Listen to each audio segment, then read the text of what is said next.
Cabildo 4235, iglesia perteneciente a la Unión de las Asambleas de Dios.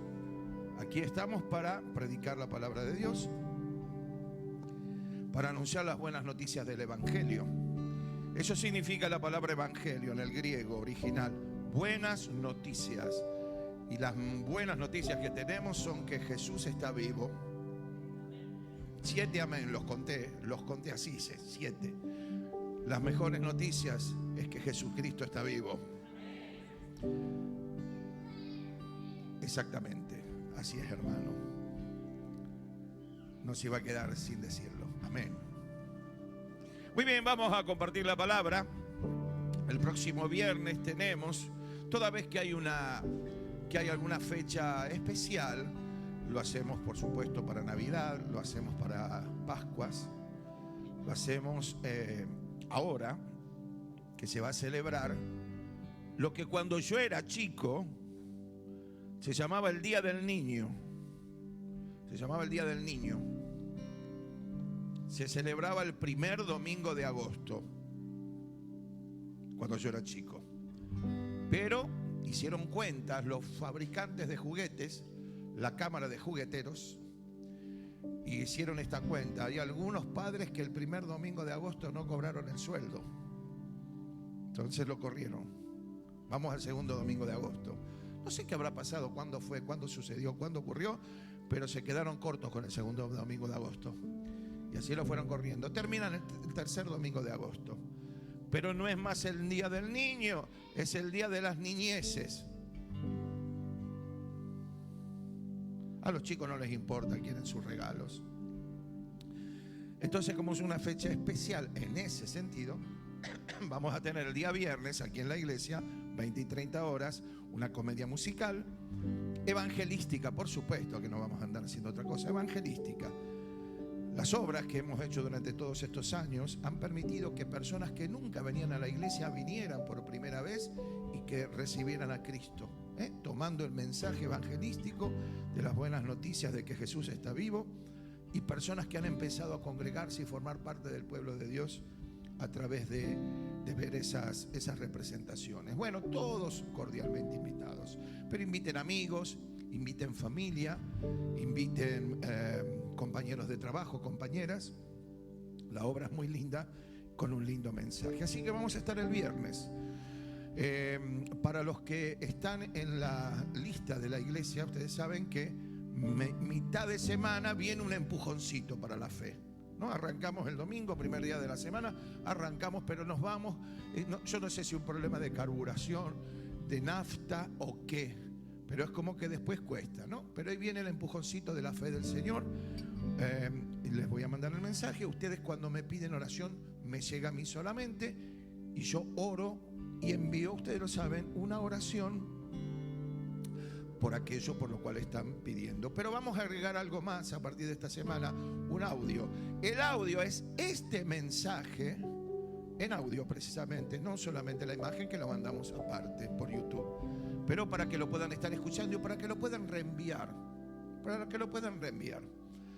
con el mensaje que hoy estamos compartiendo. Y recuerden seguir apoyando el tema de del evangelismo a través de las redes, porque miles de personas reciben el mensaje semana tras semana.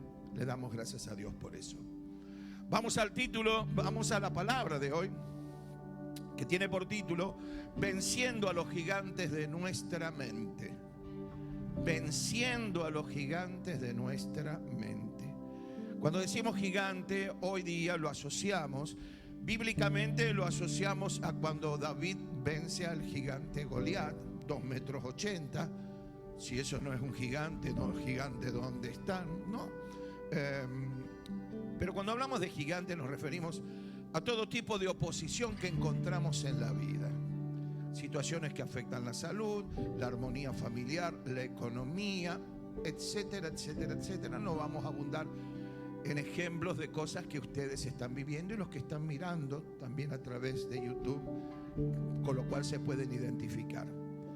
Pero a veces uno piensa que el problema está en el afuera, que el problema es el entorno, cuando muchas veces el problema es el interno. de nuestra cabeza, el de nuestra mente, en el que también hay gigantes.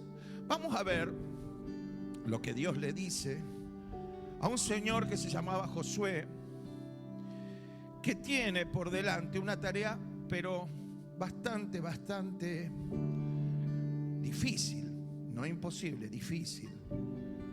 Josué es quien sucede en el liderazgo de Israel tras la muerte de Moisés. Justo, Moisés, pastor, líder, guía, legislador, de todo era Moisés, salvo sacerdote que era su hermano. Bueno, muere Moisés y habían llegado ya a las orillas, había que cruzar el Jordán para pisar la tan prometida tierra prometida. Parece un juego de palabras, pero era así, la tan deseada tierra prometida. Y a Josué le toca, por elección de Dios, guiarlo al pueblo. Vamos a leer a partir del verso 6. Digo al equipo de audio y sonido que está allí en la cabina, equipo de 1. O sea que si algo sale mal, no se reparten las culpas en el equipo. Vamos a leer a partir del 6 y vamos a prestar atención a lo que Dios dice. Les habrá pasado muchas veces, o alguna vez, de tener una conversación de algo importante, de un tema importante. Quizás la conversación se va un poco por las ramas para una cosa o para otra, pero si uno está por ahí aconsejando a un hijo, a un yerno, una nuera, a un nieto, o a alguien, alguien que pueda tener, digamos, una buena influencia, para dar por concluida la charla, por ahí uno dice, bueno, pero vamos a, concretamente, lo que te digo es esto y esto. ¿Quedó claro? Porque por ahí no queda claro, ¿no? Bueno aclararlo. Y vamos a ver cómo Dios habla con Josué y las cosas que Dios le manda a Josué. Yo estaba a punto de decir las cosas que Dios le dice a Josué, pero Dios no dice cosas, Dios manda, Dios aconseja. Dios, cuando te da una palabra, no es para que la consideres, fíjate qué te parece, si estás de acuerdo. Dios no hace eso. Cuando Dios habla, Dios promete, pero también Dios manda. Y promesa y obediencia siempre van de la mano. Y dice el verso número 6, atención,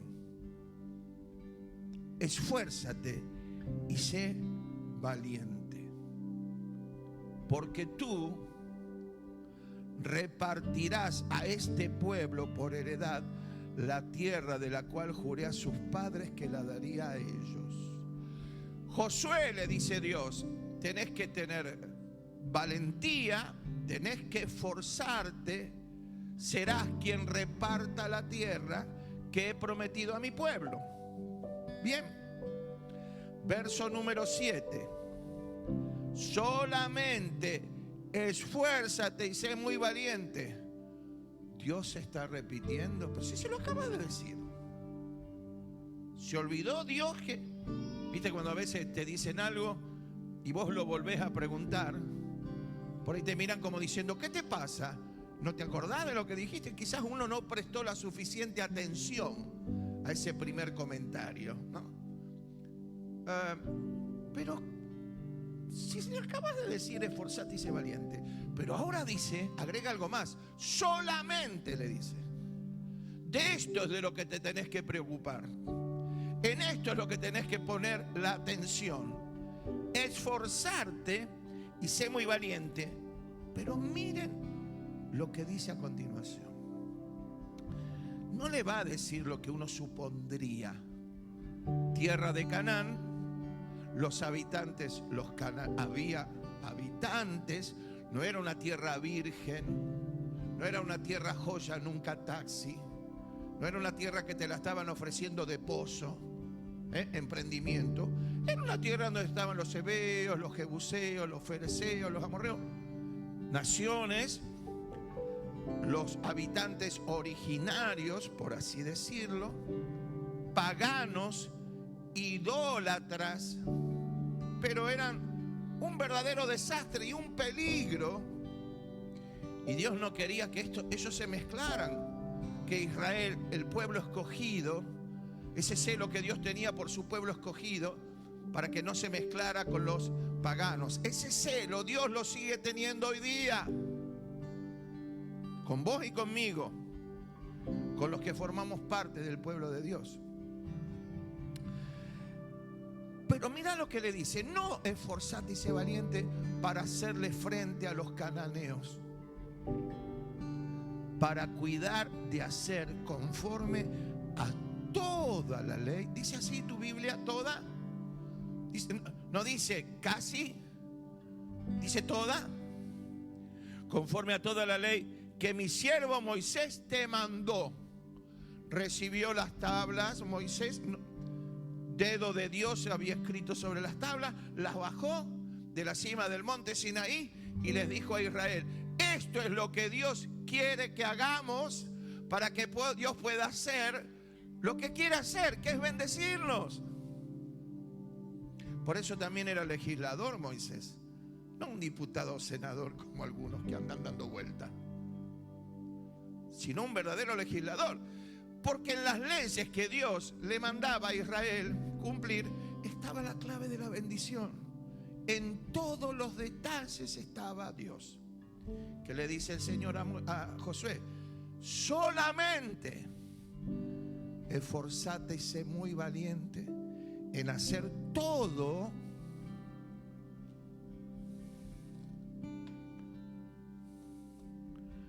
lo que acá está escrito.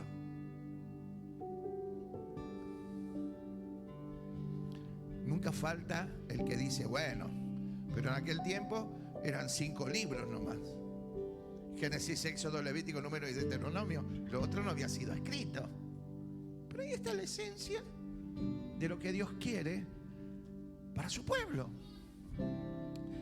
Y cuando leemos decimos: bueno, Dios le hablaba a Josué, como para que nadie se distraiga, como para que nadie vuele con la cabeza pensando: mirá, Josué, las cosas que Dios le dijo.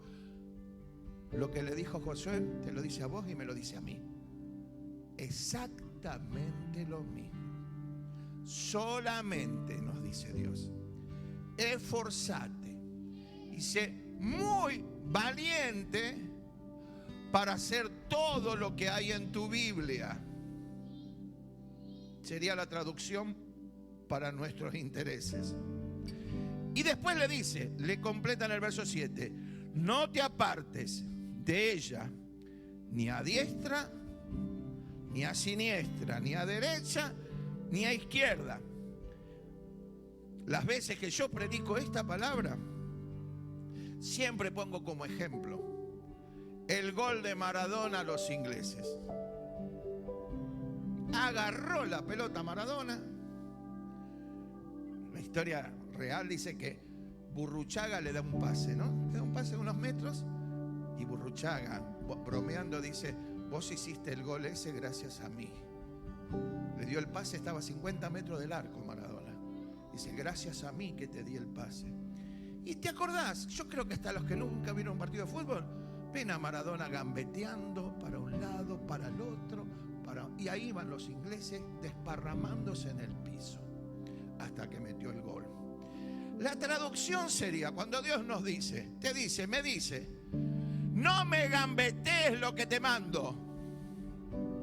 No me gambetees ni para un lado ni para el otro. Y miren lo que agrega este verso número 7, versículo número 7.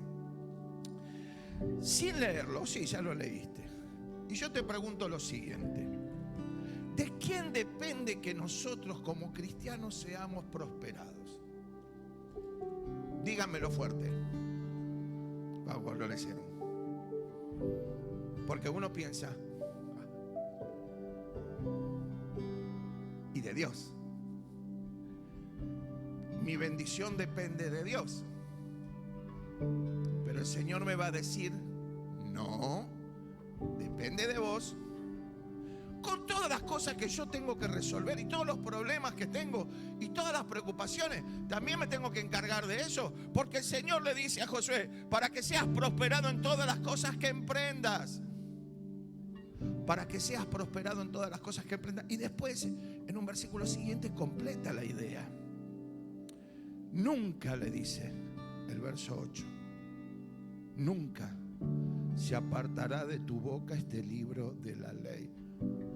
Puede decir, pastor, yo no puedo ir con la Biblia abajo el brazo a todas partes. No puedo. Pues sabes que el otro día estaba pensando, ¿por qué Argentina no prospera, no progresa? Porque falta mano de obra. ¿Saben que falta mano de obra? Ahora ustedes me tienen que preguntar, para que la cosa funcione, ¿por qué falta mano de obra? Yo estoy así esperando. ¿Qué me dijeron? Porque los argentinos van en una mano llevan el termo y en otra el mate. Por eso falta mano de obra. Si llevo el mate sin el termo, ¿para qué me sirve? Si llevo el termo pero sin el mate, ¿para qué me sirve? Esa es la explicación. Ahora uno dice, en Uruguay toman más mate que acá y les va mejor. No sé. No sé los uruguayos qué hacen. Y dice, nunca se apartará de tu boca este libro de la ley. Nosotros hablamos de lo que hay, lo que tenemos en el corazón. De la abundancia del corazón habla la boca, dice la Biblia. ¿Qué significa nunca se apartará? ¿Qué tengo que estar todo el día hablando la Biblia? No, lo que tengo que hacer es todo el día vivir la Biblia. Claro que para vivirla la tengo que conocer. Porque yo puedo pensar que algo que hago está perfecto y Dios aprueba, y Dios dice, no, no es así. No, no es así. Pero uno por ahí se autojustifica y dice, pero esto es moral, yo nunca le hice mal a nadie, he cruzado viejitas que tenían que cruzar y hasta las que no querían cruzar las he cruzado, o sea que he hecho buena obra. Pero no, el Señor dice, no, pero Señor, las veces que fui, está bien, no llegué a Luján, pero vos viste cómo llegué a Ramos Mejía, con la lengua afuera. ¿Qué querías? El pie era una ampolla, no tenía una ampolla, era una ampolla. Y eso que fui con la flecha, que eran una marca de zapatillas, les digo. Nunca se apartará de tu boca este libro de la ley, sino que de día y de noche meditarás en él. ¿Qué le dijo el Señor a Josué? ¿Qué nos dice a nosotros? Que tenemos que conocer la palabra. La tenemos que conocer, porque si la conocemos, sabremos diferenciar lo que le gusta a Dios de lo que me gusta a mí. Porque a mí me pueden gustar cosas que Dios dice, no quiero esto para tu vida. Me puedo empeñar o empecinar en abrir puertas que Dios no quiere que abra, no quiere abrir. Y el Señor dice en su palabra, puerta que yo abro nadie cierra, pero puerta que yo cierro nadie abre. Conocer la palabra y guardarla en el corazón para saber diferenciar la línea que separa lo bueno de lo malo. Si el Señor hasta nos da la libertad en su palabra, dice, yo pongo delante de tuyo camino de vida y camino de muerte, pero elegí la vida, dice el Señor. No dice te pego un empujón y empezás a andar por el de la vida, te guste o no te guste. Nos dice yo te doy la opción, pero no nos deja sin consejo. No nos deja sin revelación de lo conveniente, diferenciado de lo inconveniente. No, sino que de día y de noche meditarás en él. ¿Para qué? Para que guardes y hagas conforme a todo lo que en él está escrito.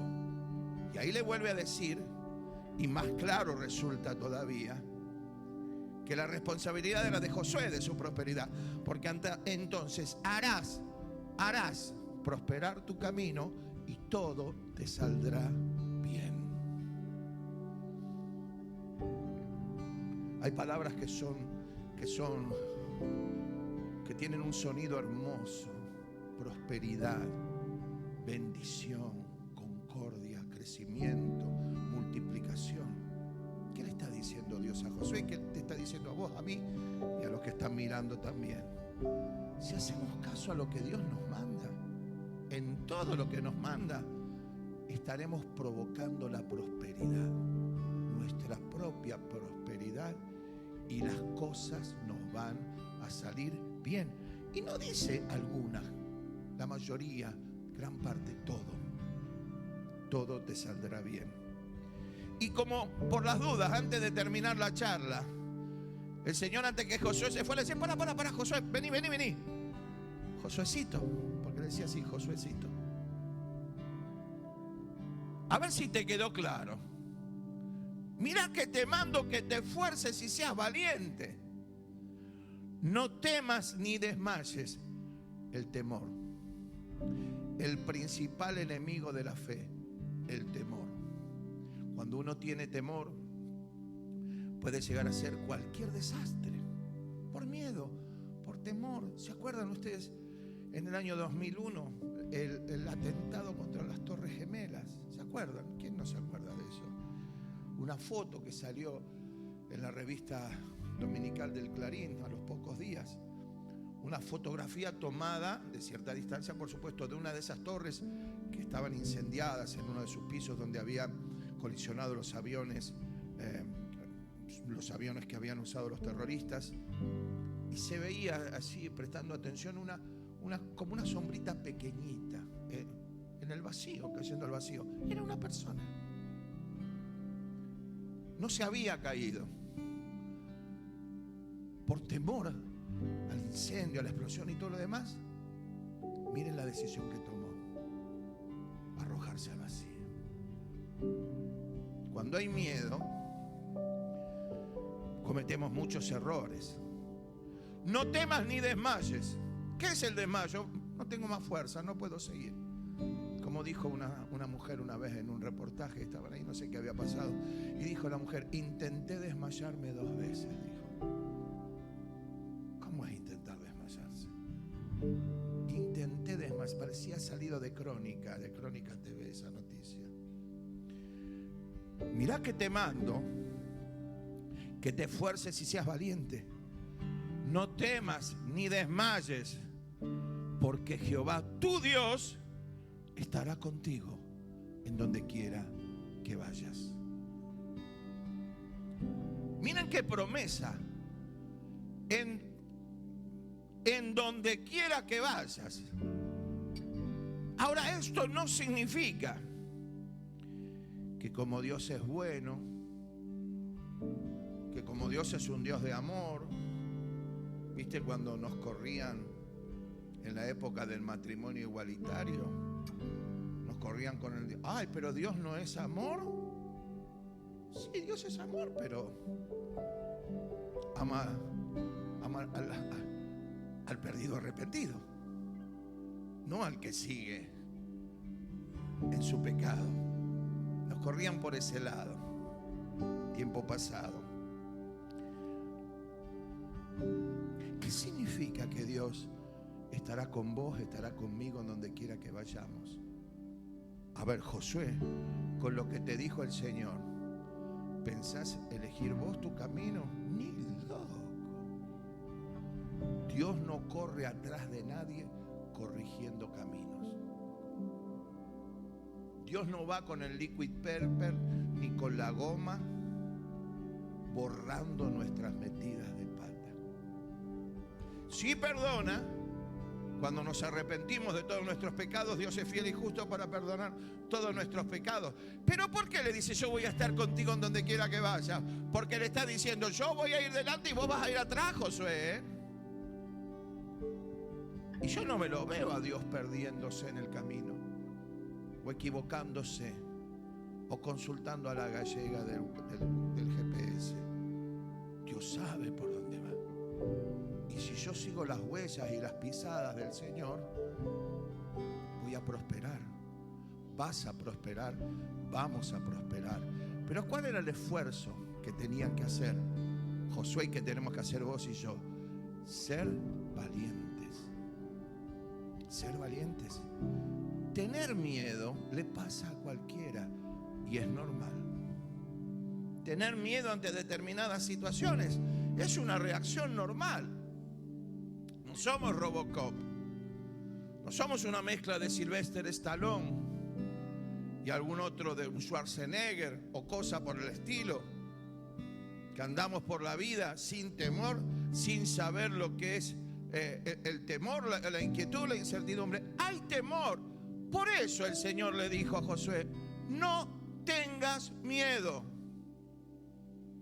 Por eso esforzate. Por eso sé valiente. Y si haces todo lo que te mando, harás prosperar tu camino y todo te va a salir bien. Dijimos, venciendo a los gigantes de la mente. Hoy voy a hablar solamente de uno: la incredulidad. La incredulidad. ¿Por qué tenemos que vencer al gigante de la incredulidad?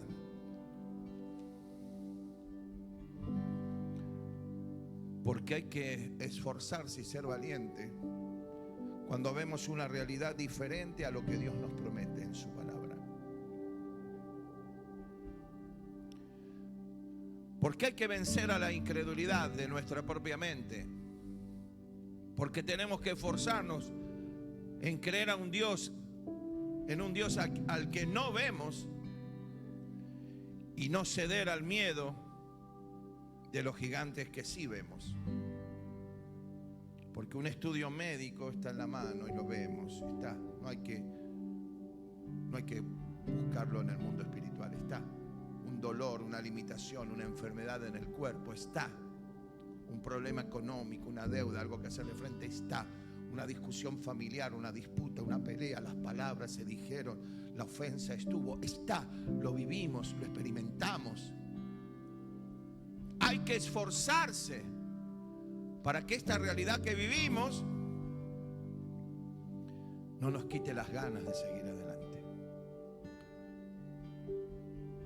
Porque si la incredulidad no la combatimos, podemos llegar al riesgo, a correr el serio riesgo de creer que Dios existe, pero no es bueno, sino malo.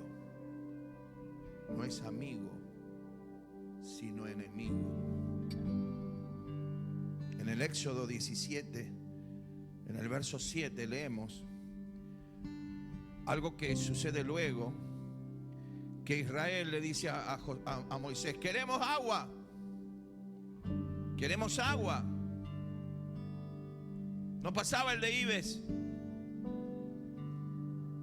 ni el sifonero con el sifón de vidrio. No estaba el aguatero de la colonia, ni la mazamorrera de la colonia. No había agua. Y se enojaron. Se enojaron con Dios. ¿Y con quién se la agarraban? Con Moisés. Lo tenían a mano. Lo veían, lo palpaban, lo olían. Moisés, danos agua. Y Dios les dio agua. Y miren lo que dice la Biblia. Y llamó el nombre de aquel lugar donde habían reclamado, no habían orado. El que oró fue Moisés, pero ellos patalearon.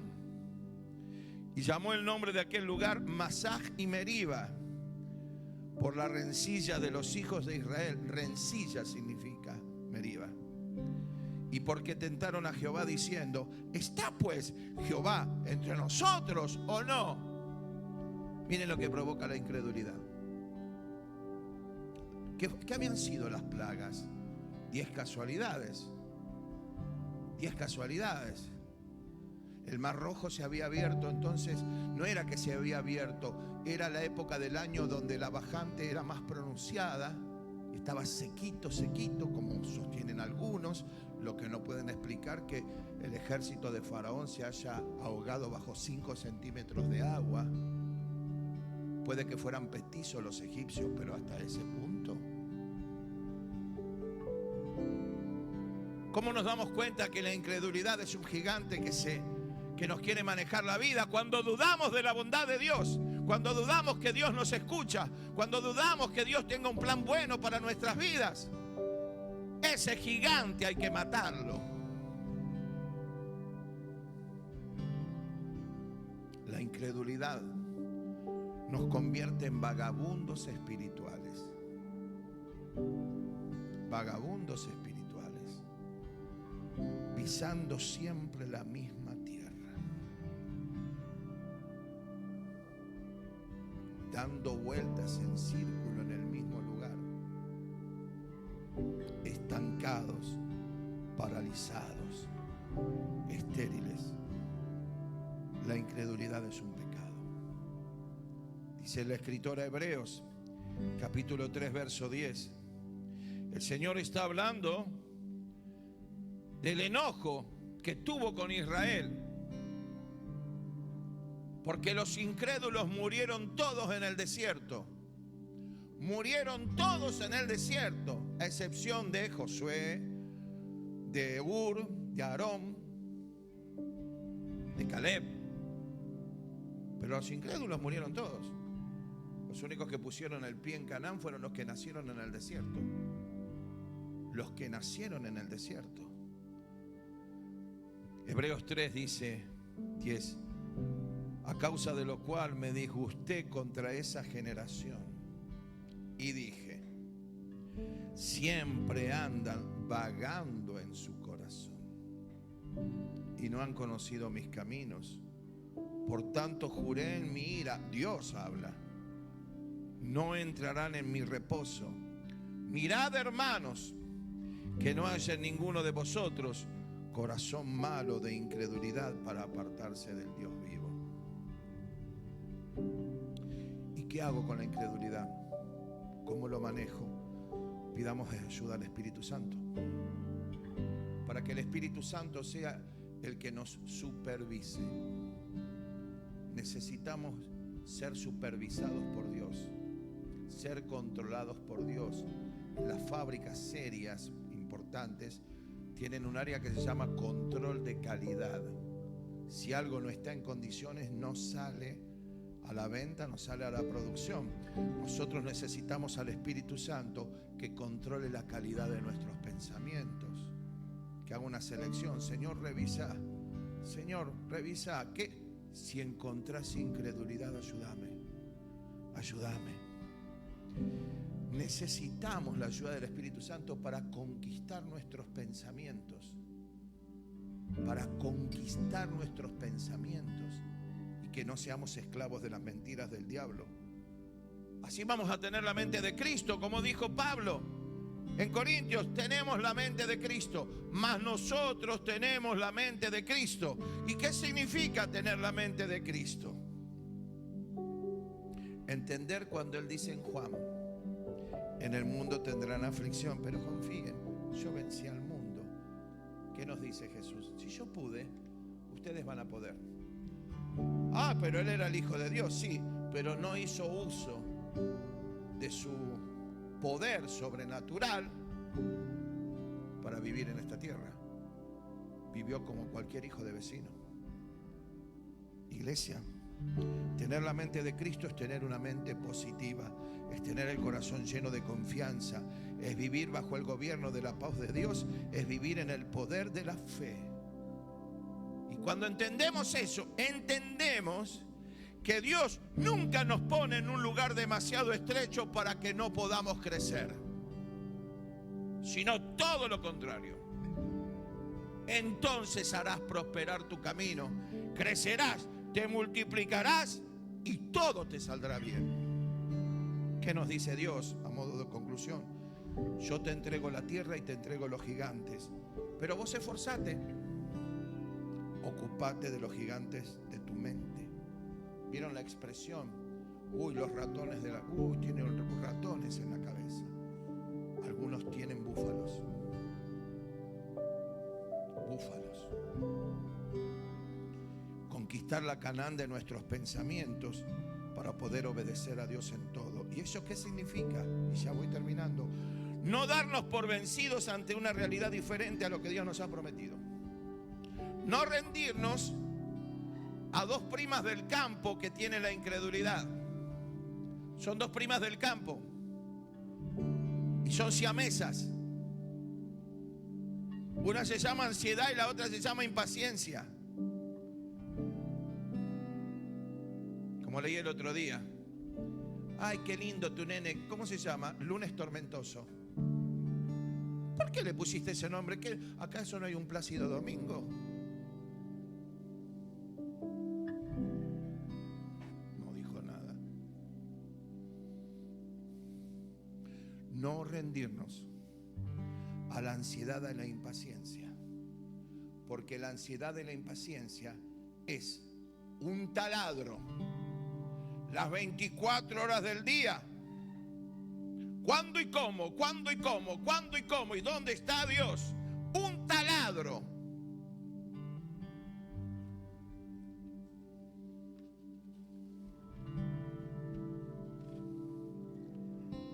No ser incrédulos. Esforzarnos por creer al Dios que no vemos.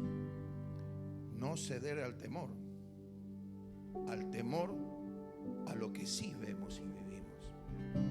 Tener la mente de Cristo es creerle sin ningún lugar a dudas que todo lo que nos promete, pero también todo lo que nos manda. Entender por la fe que los tiempos verbales de Dios son muy curiosos. ¿Te acordás cuando en el colegio te decían presente del indicativo? Ahí la manejábamos. Pero cuando te decían hable tal verbo en el pascual perfecto. ¿Qué es eso? Dijo uno una vez. Perfecto era. Pascual perfecto, entendió el otro. Cuando Dios dice te daré, Él ya lo da por dado. Te daré sanidad. Ya te lo di, te está diciendo. Porque ¿en qué confía Dios? En que vamos a hacerle caso. En que vamos a ser fieles y obedientes. Cuando Dios te dice te lo di, nos está diciendo te lo estoy dando.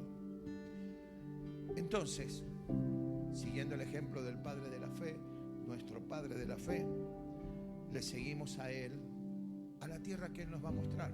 Porque el Señor le dijo a Abraham, deja tu tierra y tu parentela y vení a la tierra que te mostraré. Nosotros queremos garantía de todo, queremos que Dios nos garantice todo. Queremos ir a comprar algo en las promesas de Dios y que vengan con garantía eterna.